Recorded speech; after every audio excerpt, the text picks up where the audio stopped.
Let's talk a little about D6. And pretty much all that's remaining is the book. We had this great idea to have a book with 100 interventions. Actually, it's more than 100. It's well over 100. Yes. So in every game of D6, and it's such a small part that the game dial turns and it keeps on hitting these interventions. You don't have to use, you can use, but it's just enough flavor that there's 100 things that change your game or let you interact in a different way while you're playing. I mean, it sounds like a big task, but that's only because it is. It's only because it's huge. The good news is at least I didn't have to write like stories for like 60 characters or anything, because that would have made things next to impossible.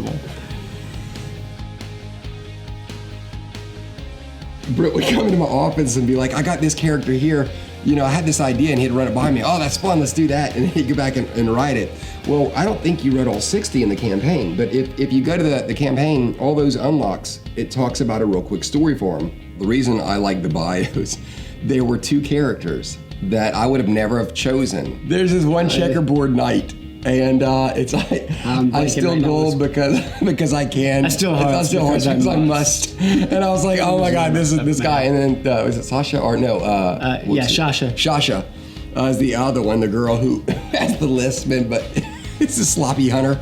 Those 2 characters I probably would never have used. I use Shasha a lot now because of that, and then I've also used the checkered knight because he's so arrogant. The artwork already existed, right. So it was, oh, I like this. This is just a story came to me about them. Sometimes you already had a little bit of a loose story in mind. Sometimes it was just together. Luna had like, and you just went off, and that's a really pretty story. And then no, that was actually one of just the little fiction pieces in there. We got those on top of the character story. Yeah, so I think the way it is there's going to be in this book all these interventions, and is it through the interventions that the stories kind of just appear? Or in the back? No, it's in there. Now, there's a little bit of crossover. Once you play the game a few times, you'll see every now and then somebody from, or something from one of the stories or from one of the characters will show up in one of the events. Which is fun, okay. Yeah, but they are technically 2 separate. Now there is even a spot in the back where they could roll a lesser dice, so if you don't want to roll the 100, if you want to make a thematic thing, because we also gave them tokens, I think extra tokens, where you come up with your own DM tokens and put them out, because that's this entire thing is all about, we give you the rules to stop the arguments and let you have a direct path of how to play, but this more than any game I've ever dabbled in, it's a do-it-yourself. I mean, you come up with the adventures and what you are and are not allowed to do as long as it's in the parameter of those rules. So there's a character sheet where you actually write your stats instead of using the wooden tile, and there's little side things. For example, if you use one of each of the weapons, once you check them off, so you want to get a lot of advantages, because once you've gone through each of the weapons and used them at least once, you get a +1 from now on. You know, but that's like a totally different way to play if you actually want to do a campaign version of it and have a lot of fun like that. And you can do that while playing solo by yourself. There's stories, there's events, there's do-it-yourself events, there is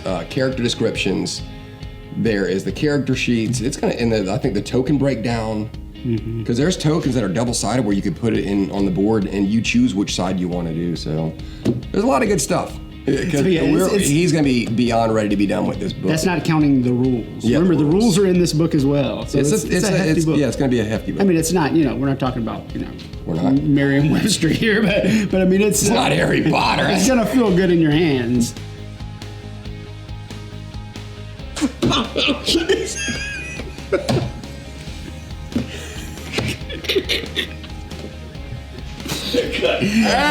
Dogs are barking. It just occurred to me. Shasha is basically, except if there weren't an actual disaster knot, is basically a disaster knot in the world of D6. Completely like she keeps freaking shooting. Doing the wrong things with the right result type of thing, yeah. So that's like, that was disaster knot's whole gimmick is they were accidentally good. They were accidentally really good. They were able to grow life in places that you should not be able to because they simply tried, when someone smarter would have said, yeah, but you can't do that here. And they're like, yeah, but it worked. So yeah, that's good stuff.